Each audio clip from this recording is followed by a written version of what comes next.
Hello everybody and welcome back to Dr. Ghost Games, and today we are going to be checking out the May 2023 patch notes for World of Warships Legends. Now, let's go and take a look. So the May update, Sea Giants. Here's a little picture of it. Looks like the Eiger, so I will actually probably be using this as my thumbnail. Anyway, moving on, we've got the maintenance times. It's going to be for both Xbox and PlayStation, 2 to 5 a.m. Central, and 7 to 10 a.m. UTC.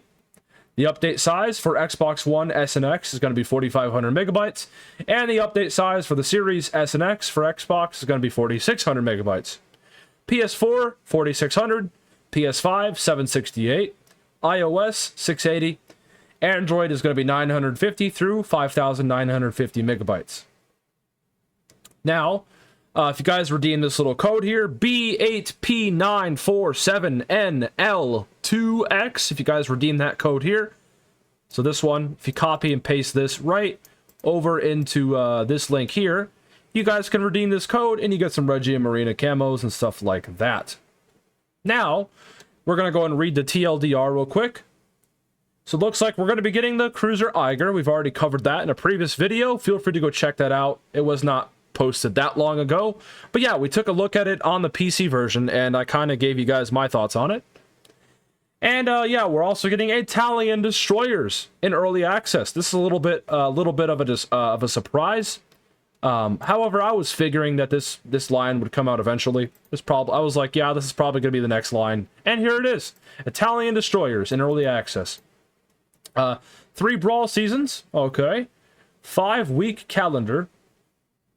New tier 8 ships to research, various balance changes, plus more. Alright, so no clans, no training rooms. We're getting closer to the end of Q2 of this year. A little worried, but I mean, hey, whatever. There's some stuff. It's better than the last update so far, I think, personally, but let's take a look. So, Italian destroyers in early access.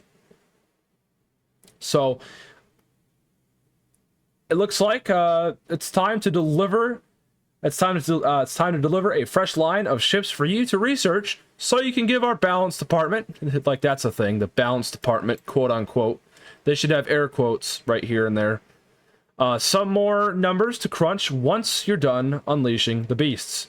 These destroyers have a special engine boost consumable that's more powerful. However, it doesn't last as long. So basically, the engine boost gives you more speed, but it doesn't last as long to balance that out. Okay. Additionally, the exhaust smoke generator, as you guys are probably aware, it's on the cruisers for the Italians. It's also going to be on the destroyers as well. So, hell yeah. And finally, this one is huge. They are going to be equipped with semi-armor piercing shells, aka SAP rounds, aka SAP rounds. That's right. These destroyers are going to have SAP, baby. And yeah, that is definitely something to really be concerned about. Especially as a destroyer player out there. Fighting these destroyers is something you're going to have to be worried about because SAP is disgusting in this game, especially on destroyers. So these Italian destroyers running out with their fast as fuck engine boosts and their smoke screens and all this crap, it's going to make them really a formidable threat, I think. I'm actually intrigued in trying out this upcoming line here, Italian destroyers. I also do love the art here. I'm actually probably going to use this as my thumbnail. This is fucking beautiful right here. But, yes, that is nice. It's got the green, the white, and the red, the Italian colors. Gotta love it. A little bit of an Italian update. I'm glad that the Italian ships are getting some love this update. That is for sure. But, yeah. The new ships are available through crates, obviously, because they're early access, so you can get these crates from the campaign. You can get them from, I think, from challenges, too, if I'm not mistaken. We'll have to see. But basically, these Italian destroyers are in early access, therefore the only way to get them is out of the early access crates. So, look out for that when the update actually drops. The Jonton, or the Jolton of the Seas campaign, okay. The Eiger, tier 8, German cruiser. It's basically a battle cruiser, guys. It really is. But we've already kind of went over the Eiger on a previous video on PC. If you guys want to check that out, feel free. But basically, it's a frickin' Siegfried with 305s. And it's got... That's about it. It's basically another German battle cruiser. I'm really not that interested, but I mean, it's something, I guess. Whatever. So the rewards you get without Admiralty backing, you get around 14,600 doubloons worth of stuff without Admiralty backing, for free, basically. And if you decide to buy the Admiralty backing for the 2,500 doubloons, you get a total value of 71,300 doubloons. And even if you don't like the campaign ship, it's usually always worth buying the campaigns, okay? If you guys are wondering what a perfect area to spend your money on, it's the campaigns, man. Even if you don't like the ship, you get so many good rewards. You get Italian cruiser, or sorry, the Italian crates in this one, which also have chances of dropping ships. You get doubloons, commendations, insignias, promotion orders, global XP, etc., etc., etc., etc. You get a lot of stuff that will help you in the long term in this game, especially as a newer player. So if you can actually complete the campaign and get all of these rewards for 10 bucks, that's the best bang for your buck. Just saying. I always buy the campaigns, even if I usually don't like the ship, unless I'm broke. Well, then you kind of are stuck there. But yes, if you do have the money to spend, it's always worth investing in the Admiralty backing for sure. Squadron, whatever the fuck that says, Safandganete, I'm just going to say the 5-week calendar. Basically, you get this guy. I'm just gonna read on, but it's like the Agincourt calendar, if you guys remember that. You complete a bunch of these things, you log in every day, do challenges, you get rewards, and eventually you get the final reward here once you log in for 5 weeks straight. And yeah, no life away on this game, but yeah. We present a new calendar that works the same as the Hunt for the Agincourt and holiday calendars. This time, it will run for 5 weeks, with daily and weekly rewards on offer. The final reward is the new Italian destroyer commander, Carlo whatever, available during this update, only through the calendar and arriving in your roster already promoted to rank 7, okay? So there's no word at all about him being available for Commander XP, so we have to get him through this. They did say they're going to release a cover, or a freaking article later, so maybe they'll cover that, but I hope we don't have, I hope we don't have to, you know, I hope we're not forced to do this to get this guy. He should be at least available for the 900,000 Commander XP, so I can actually go out and buy him. But we'll see. So, new Tier 8 ships, that's right. If you guys weren't paying attention up here, I'm going to go back up. But we're going to be getting, obviously, the Italian destroyers. But we're also going to be getting the Tier 8, the Drittico. We're going to get the Brindisi. Sorry if I'm pronouncing these wrong. And we're going to get the Tier 8 cruiser, the Lepanto. Interesting. Now, if we go back down here, we're not just getting Italians, guys. We're getting a lot of Tier 8s. We're getting the Petropavlovsk, which is a Tier 10 on PC, I believe.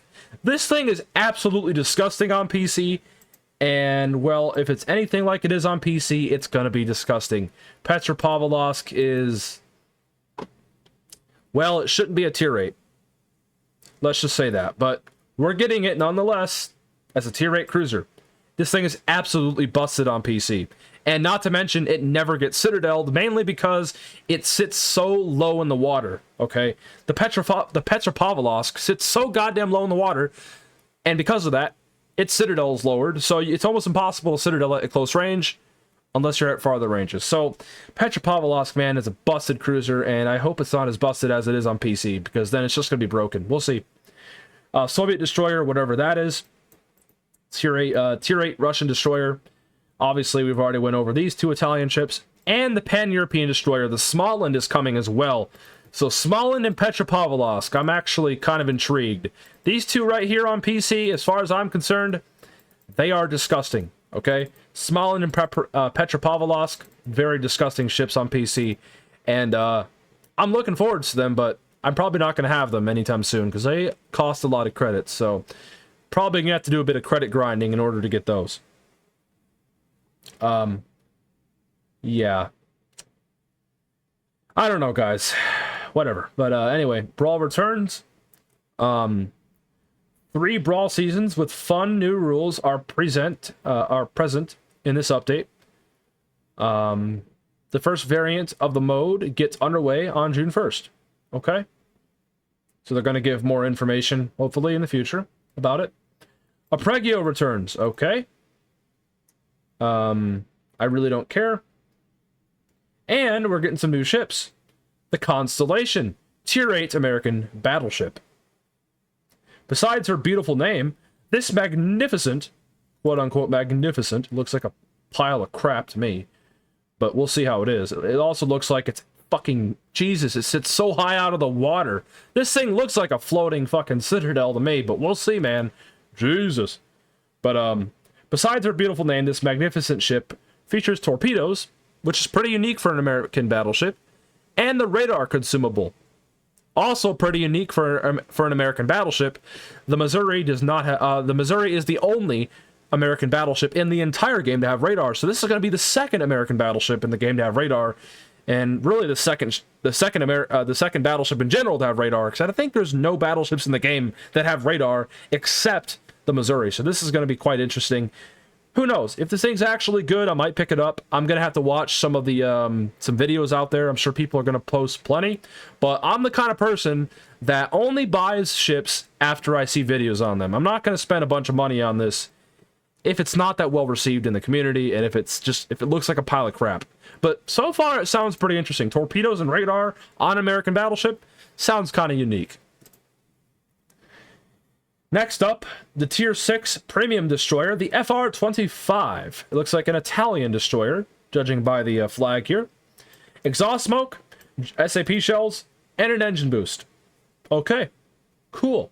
For you Italian destroyer lovers out there, here you guys go. Pan-American Battleship Commander Henrique Fernandez. He will be available through a special mission that you'll get while purchasing Atlantico in the store. Captains who already have Atlantico will receive the assignment automatically in the first days of the update. Keep an eye on our blog for details. So, is this the dispersion captain you guys have all been asking for, or the I don't know if it's a dispersion or a secondary build captain. I think it was a secondary build captain, but you guys are getting another battleship captain for the Pan Americans. So if you guys have the Atlantico, maybe this is your answer. I don't know. Let me know in the comments below. Balance changes. This batch of balance changes, quote-unquote balance changes, includes changes to various ships, including French battleships, as well as changes to epic modernizations and a major reshuffle of ship traits. Details are available in our latest Ministry of Balance article. That sounds so fucking imperialistic, man. This is just classic wargaming, but whatever. But you probably spotted them already. We've also introduced new versions of higher tier maps. Okay. From tier 3 to 6, so different map changes. Cool. Bug fixes. The incidence of incorrect ship parts becoming damage saturated should be close to 0. Okay? Became fully damaged, for example. Huh. Whatever. Fixed ship win rate numbers displaying differently on various statistics screens. Okay. Some stellar clash mode. Whatever. Izumo's detectability after firing main guns was incorrectly shown. Whatever. Fix weird turret behavior on the Benson. With the Halloween commando or camo equipped. Never ran into that. New Orleans radar now correctly rotates. I didn't even realize half these bugs, especially this one. New Orleans radar now correctly rotates. Okay, whatever. The rather be torching skill description incorrectly displayed 2-kilometer activation. Okay. Adding missing card flip. All right. Okay, mobile, whatever. And remaining racing tokens will be now refunded or converted into credits. 1 RL token equaling 1,500 credits. Frag counter camos for Conqueror, Napoli, Kleber have been added to the Forge. Okay, more fucking overpriced, lazy camos. Yay! Because everybody wants that. And I was crazy enough to spend 15,000 on the goddamn things. Anyway, let's take a look at the Ministry of Balance reports while we're here and just make this video super long. Already long enough, why not?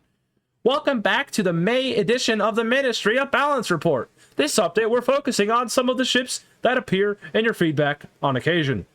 That's not all, though. Epic ship modernizations are also getting tweaked. Oh, so for all the people who accidentally sold their epic modernizations, or whatever the fuck you call them, can't even get them back.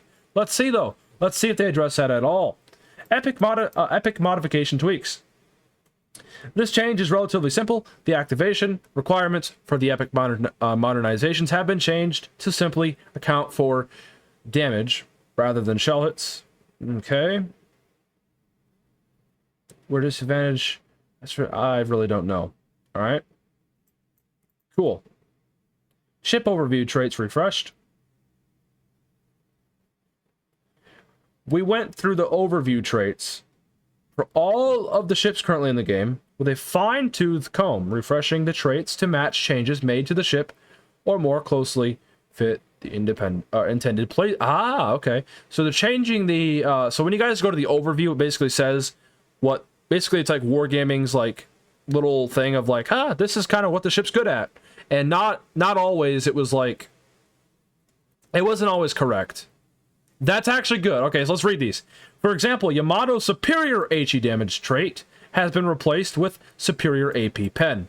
That's a good change. It might, it might just get some people to stop spamming HE out of their fucking Yamatos. But, I mean, at the same time, Wargaming kind of did release some challenges for a certain tier 2 cruiser that force you to load HE into Japanese ships. So, I mean, just saying. This refresh does not change the performance of any of the ships in game. Good to know. Okay. Ship balance, quote-unquote, changes. Did someone say Charles Hughes buffs? Okay. We're doing a pass of the less popular ships that are underperforming compared... Roger that. Flounder is getting a buff. Flounder was and is still fairly unpopular. Simpin, if you're watching this. I don't know if you're watching this late, but... Maybe your little Flounder's getting a little bit more love than, than you already need it, really. But I know Simpin absolutely loves the Flounder, and, well, I guess he's going to love it more because it's getting some buffs. Main battery reload was decreased from 33 to 32, so a second difference there. Secondary battery range was increased from 5 to 6.8. That's pretty significant. That's almost 2 kilometers extra firing range on the secondaries. Rudder shift time was decreased from 16.6 to 15.1. Concealment was improved from 15.5 to 15.2. Concealment when firing in smoke was decreased from 14.1 to 13.9. Concealment from aircraft was improved from 12.4 to 12.1. And chances of flooding have been increased. Oof. Don't take any torps, simpin. Anyway. Champagne has also gotten some buffs. Gascon got some buffs. Charles F. Hughes got some buffs. ZF6 got some buffs. Tronto got some buffs. Monskakoli got some buffs. And Trento got some buffs. So a whole lot of buffs for some underperforming ships, to say the least. I don't know about the fucking ZF6, though. I don't know if this needed a buff. This thing's kind of fucking dumb out there on the waves. It's not... I would not call this thing underpowered at all. This thing is pretty damn decent, and it got a HP increase from 17,000 to 18,000. I don't know about that one, but anyway, this video is going on for almost 20 minutes, and I think we're going to go and call it there. That's the May 2023 patch notes. Let me know in the comments below what you guys think. No word whatsoever on clans, no word whatsoever on training rooms yet. Whatever, but I think this update's all right. We're getting Italian destroyers. We're getting, let's just go take a look at the TLDR. We're getting Italian destroyers, obviously, because my memory is bad, so I like to just come back and look so I don't forget. Italian destroyers, 3 brawl seasons to keep us a little busy. Hopefully it's not like tier 8 and legendary brawl seasons, because I fucking cannot stand playing high tiers. But that's just me. I mean, sometimes I can stand it, but for the most part, I need credits, and, well, for me personally... Constantly having to play high tiers like tier 8 and legendary is not something I prefer. 5-week calendar, so a calendar to do for a commander, and some extra awards as well. New tier 8 ships to research to keep us busy. I really don't care too much, but I mean, hey, Petropavlovsk and Smolensk, gotta love it. Various balance changes, obviously, and more. So, I don't know, this update, it's alright. There's not a whole lot in this update I hope for, but hopefully the next update will be better. But is this better than the last update? I guess we're getting a lot more things. The big one, I think, is Italian destroyers in early access. That's the biggest one right there. I'm really actually interested in trying these things out, especially with the SAP. Other than that, I'll be busy with the 5-week calendar. I might pick up a tier 8 cruiser or a tier 8 ship. I don't know. But nonetheless, everybody, thank you all for watching. If you guys stuck in this far, I appreciate you. Seriously, leave a comment below if you guys actually stuck in this far. I will make sure to get back to you and thank you personally. But with all that being said, ladies and gentlemen, I hope you all have a good one, and I will catch you guys on the next one. Peace out. Stay healthy, as always.